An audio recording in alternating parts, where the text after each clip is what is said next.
ოპოზიციის ნაწილი დღეს მასშტაბურ აქციას აანონსებს. ზუსტად 1 წლის შემდეგ, რაც მთავრობის მეთაურმა 2028 წლამდე ევროკავშირთან გაწევრიანების შესახებ მოლაპარაკებების გახსნა დღის წესრიგიდან მოხსნა, ოპოზიციური სპექტრის ნაწილი საპროტესტო აქციის ჩატარებას გეგმავს. მიზანი საზოგადოებისა და ხელისუფლებისთვის იმის ჩვენებაა, რომ პროტესტი არ სადგამქრალა და ის უკვე 1 წელია უწყვეტად მიმდინარეობს. აღნიშნული ინიციატივა ოპოზიციის შიგნით განხეთქილების საგანია. გიორგი გახარიას პარტია არ აპირებს დღეს დაგეგმილ აქციას შეუერთდეს და ამის მიზეზად ნაციონალური მოძრაობის უპასუხისმგებლო ქმედებებზე მიუთითებს. მათი თქმით, აქამდე ჯერ არც ერთ პოლიტიკურ პარტიას, განსაკუთრებით ნაციონალურ მოძრაობას პასუხისმგებლობა დაკავებულებზე და 4 ოქტომბერს განვითარებულ მოვლენებზე არ აუღიათ.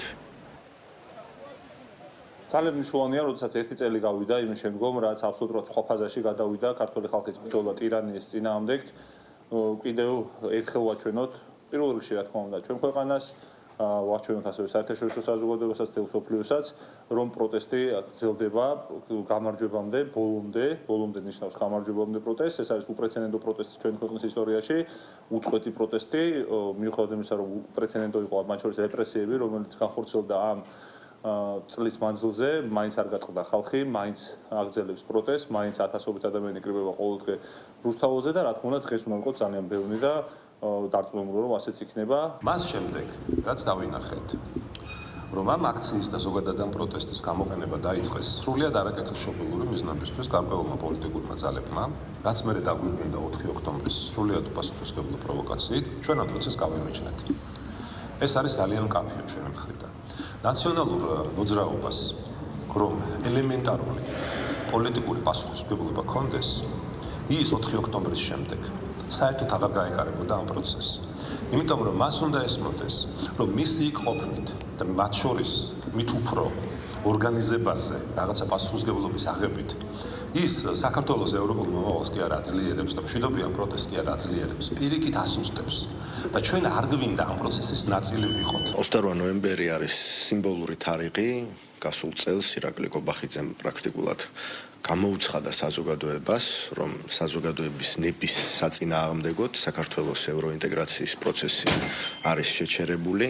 აქედან დაიწყო ქართველი ხალხის მშვიდობიანი უწყვეტი წინააღმდეგობის მოძრაობა და შესაბამისად მნიშვნელოვანი თარიღია ამ თვალსაზრისით, იმიტომ რომ ქართულმა საზოგადოებამ აჩვენა თავისი მტკიცე ნება. ძლიერი საქართველო ლელო არ გახლავთ უშუალოდ დღევანდელი აქციის ორგანიზებაში ჩართული, თუმცა ისევე როგორც ყველა სხვა მშვიდობიან და კონსტიტუციის შესაბამის აქციაში ჩვენი წევრები თავისუფლად იღებენ ხოლმე მონაწილეობას. ჩვენ ამ აქციას არ უერთდებით, იცით რომ ჩვენ თავიდანვე კრიტიკულად ვიყავით განწყობილი ამ ყველაფრის მიმართ, მაგრამ მე მგონი წლის თავზე მაინც უნდა დაფიქრდეს ადამიანები თუ ამ 1 წლის განმავლობაში, რომელსაც გამარჯვების წლად ასაღებენ, რამდენი რამე დაკარგა თავისუფალმა საზოგადოებამ და რამდენი დაუმსახურებელი ძალაუფლება მიიღო ქართულმა ოცნებამ.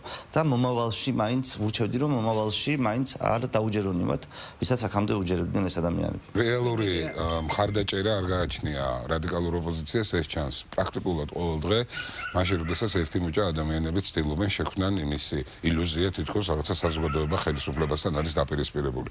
სინამდვილეში ძალიან კარგად იცის ჩვენმა საზოგადოებამ, რომ არის ერთი მუჭა რადიკალები, ყოველთვის როგორც კი ცდილობენ რაღაცა აჟიოტაჟი შეიტანოს საზოგადოებაში, ფიასკოთი სრულდება მათი ეს წამოწყებები იგივე ბედიღბალი მოელის დღევანდელ ეგრეთ წოდებულ აქციას. არ აქვს არსებითი მნიშვნელობა, რამდენი იქნება 10 წალი, 20, 30, არანაირი მნიშვნელობა არ აქვს ამას, ხო?